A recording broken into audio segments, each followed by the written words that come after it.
បើអ្នកកំពុងស្វែងរកកន្លែងសម្រាកពីភាពអ៊ូអរនេះអាចជាកន្លែងដែលអ្នកកំពុងស្វែងរក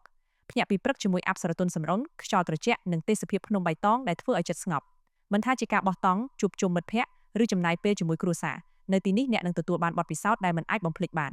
អង្គុយផឹកកាហ្វេមើលពពកហោះកាត់ភ្នំនិងស្រូបយកខ្យល់អាកាសបរិសុទ្ធនេះជាអារម្មណ៍ដែលរូបភាពមិនអាចពិពណ៌នាបានទាំងស្រុងសូមអញ្ជើញមកទស្សនានិងបង្កើតអនុស្សាវរីយ៍ដ៏ស្រស់ស្អាតជាមួយយើងរងចាំស្វាគមន៍អ្នករាល់ថ្ងៃហើយអ្វីដែលកាន់តែពិសេសជាងនេះទៅទៀតនោះគឺដំណើរផ្សងព្រេងដ៏ជក់ចិត្តនៅចំពីក្រោយផ្ទះលំហែរបស់យើងនេះតែម្ដងខ្ញុំនឹងនាំអ្នកទាំងអស់គ្នាដើរកាត់ព្រៃធម្មជាតិនិងឆ្លងកាត់ជ្រលងទឹកស្ទឹងដ៏ត្រជាក់ស្រទន់បណ្ដែតអារម្មណ៍ជាមួយការដើរហាត់ប្រាណឡើងភ្នំតិចៗស្រូបយកក្លិនដីក្លិនស្មៅនិងស្ដាប់សំឡេងបក្សាបក្សីយំឆ្លងឆ្លើយគ្នាពេញព្រៃធម្មជាតិនៅខាងក្រោយផ្ទះគ្រាន់តែដើរមកដល់កំពូលភ្នំភ្លាមទិដ្ឋភាពដ៏ធំល្វឹងល្វើយនៃវាលចំការបៃតងនិងជួរភ្នំដាច់កន្ទុយភ្នែកនិងបង្ហាញខ្លួននៅចំពោះមុខអ្នកភ្លាមទីនេះជាកន្លែងថតរូបដ៏ស្រស់ស្អាតបង្កើតការចងចាំនិងសេចក្តីសុខដ៏សាមញ្ញជាមួយមនុស្សជាទីស្រឡាញ់